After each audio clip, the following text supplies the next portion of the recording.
Hi friends, ഞാൻ അലഞ്ചൊക്കെ ചോദിച്ചു.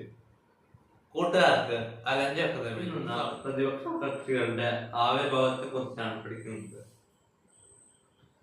പ്രതിപക്ഷ കക്ഷികളുടെ ആവിർഭാവം ജനാധിപത്യ പ്രക്രിയയിലെ ഒരു അവിഭാജ്യ ഘടകമാണ് പ്രതിപക്ഷം.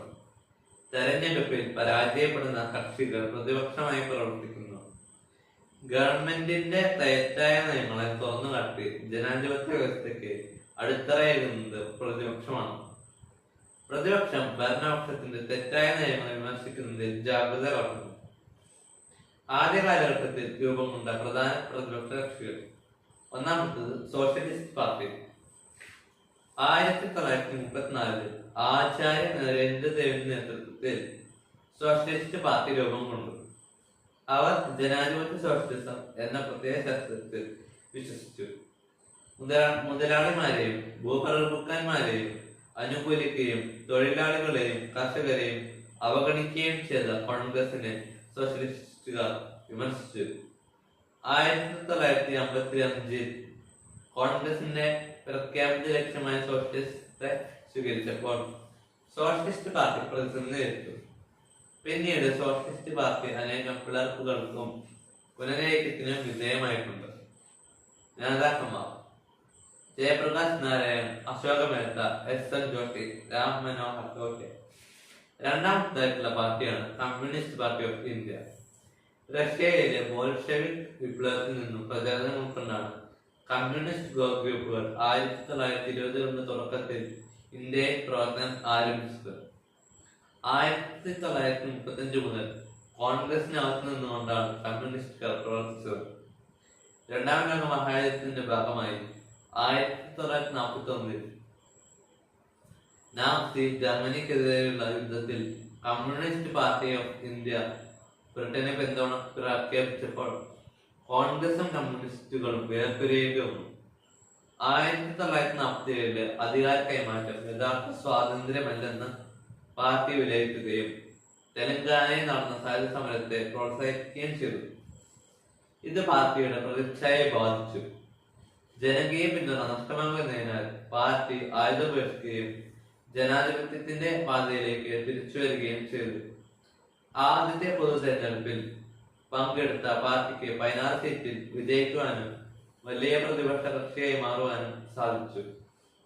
1964 സോവിയറ്റ് യൂണിയനും ചൈനയും തമ്മിലുണ്ടായ പ്രത്യേക ശാസ്ത്രപരമായ ഭിന്നതകൾ പാർട്ടി പിളർപ്പിലേക്ക് നയിച്ചു.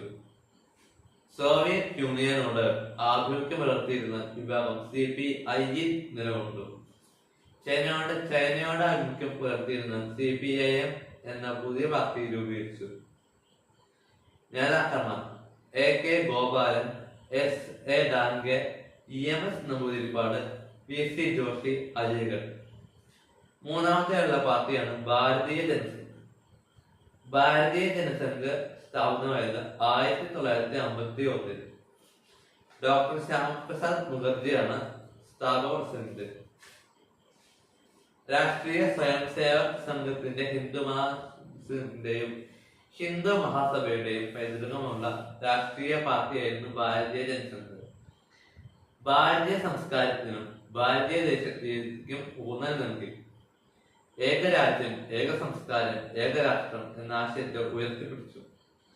അഖണ്ഡ ഭാരതം എന്ന ആശയം മുന്നോട്ട് വെച്ചു. ന്യൂനപക്ഷങ്ങൾക്ക് ആനുകൂല്യങ്ങൾ നൽകുന്നതിനെ എതിർത്തു.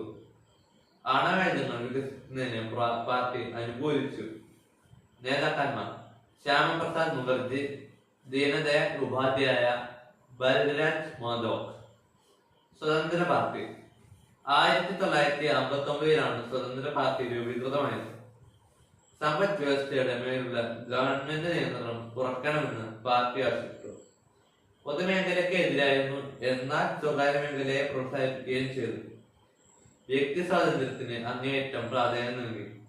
കാർഷിക മേഖലയിലെ ഭൂപരിധി നിർണയം, ഗവൺമെന്റ് നിയന്ത്രണത്തിനുള്ള വ്യാപാരം എന്നിവയെ പാർട്ടി എതിർത്തു.